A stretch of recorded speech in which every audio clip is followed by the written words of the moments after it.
I want to do this quick little testimony because I think that it may be able to help people to realize how having a therapist or just those types of people that care in a person's life can help. Um,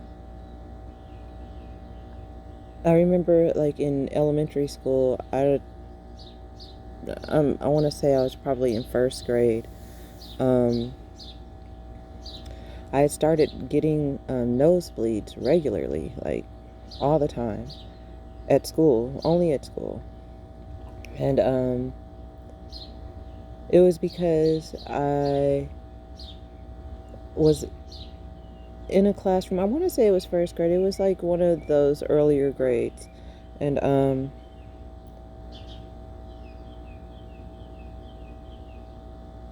basically, like my teacher, she was like an older lady, and I do want to go ahead and put out there that it was a different time, and she definitely grew up and went to school in a different time than we did because she was older, like I said.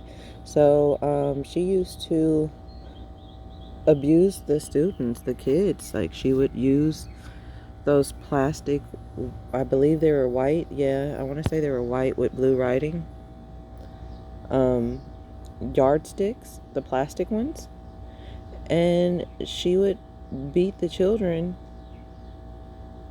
until the yardstick was broken down to like about the size of a ruler.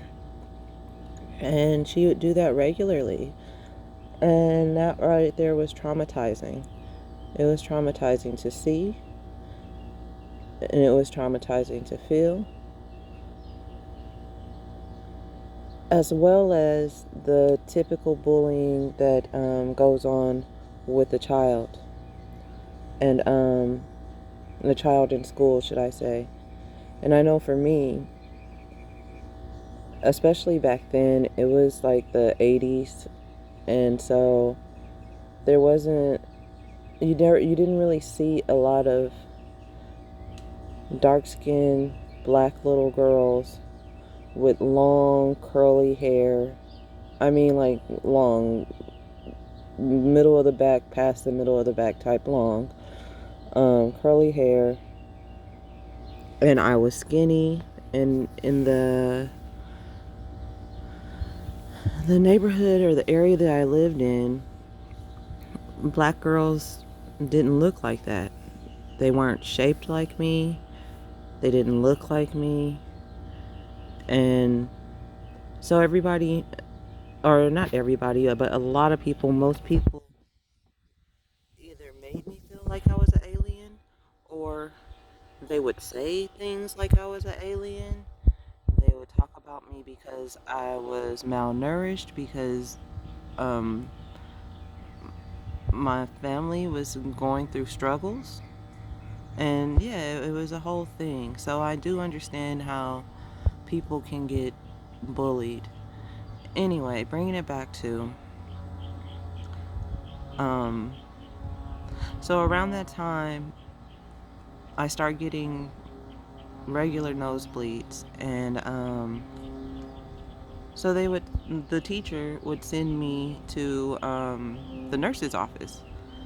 And so the first couple of times, she would, have me hold some tissue to my nose, hold my head back, and do that for a few minutes, and then she would send me back to class. And in elementary school, it's not like you have different classes, so I still had that teacher all day.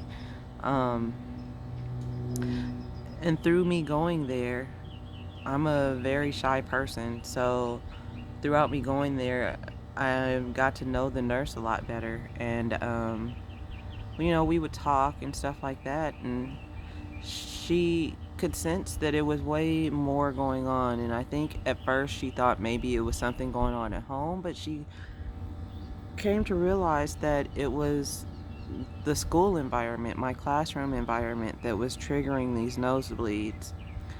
And she taught me different techniques to learn how to cope while being in my classroom setting. And she would let me lay there for longer than it took for my nose to stop bleeding sometimes, and just kind of reconnect with myself and collect my thoughts. And I'm truly appreciative to have had that experience and to have had that lifeline, that out when things were getting to be too much for me and my body to handle. And I just think about how it is today, and that was a situation where I just was blessed to have a nurse at the school that knew different techniques to help me out and was caring enough to and kind enough to share those techniques with me instead of just sticking to what her job description was and what she was supposed to do, which is, just here, hold this up to your nose, tilt your head back, leave my nurse's office in about 5 minutes. She went above and beyond. And that helps me to realize that everybody needs that type of attention, and even more to have a skilled therapist, to have skilled therapists in schools that are there on a permanent basis, to be able to just be there for whether it's staff, whether it's students, even parents, like just making it readily available for people. And like I said in my other videos, same with work sites and hospitals, and just being able to have therapists there on the regular basis, and some type of system set up to where if a person needs to talk to the therapist, they can easily schedule going to talk to the therapist without it being some type of point against them or anything like that. Because at the end of the day, we have to take care of ourselves. We have to take care of our mental health in order to really be able to function in this world. And through bullying and through trauma and just life situations and whatever we may be going through, we need to have someone that we can talk to. And money really shouldn't be a factor, because at the end of the day, we all need this to be able to function in society.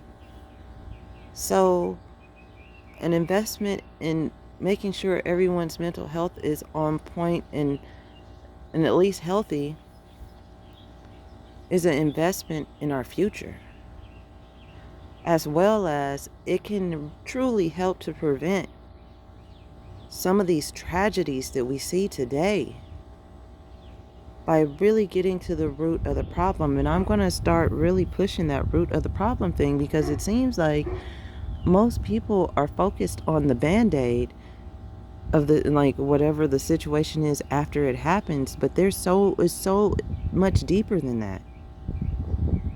And once again, I can't do nothing but thank God that nurse was there during the times that I needed her, and the techniques that she taught me is something that I was able to take with me for the rest of my life. I still find myself using, especially one of the techniques that she taught me. And this is decades later. And when I, even for a second, try to imagine going through my life and not having that technique, all the extra turmoil that would have been piled on to the trauma that I already have. So I don't know, it's just food for thought and something I want to put out there, because maybe it's just like a shift in perspective to help people see that it's way deeper than just throwing a band-aid on it or taking guns away or creating new gun laws. It's way deeper than that. It's way deeper than that. I did another video, but just in case you haven't seen that, the harsh reality of it is, even if we did take guns away, if a person isn't right upstairs, if they're mentally not right upstairs because of whatever is going on in their life and in their world, if a gun isn't available, they will find another way if they feel like that's what they need to do.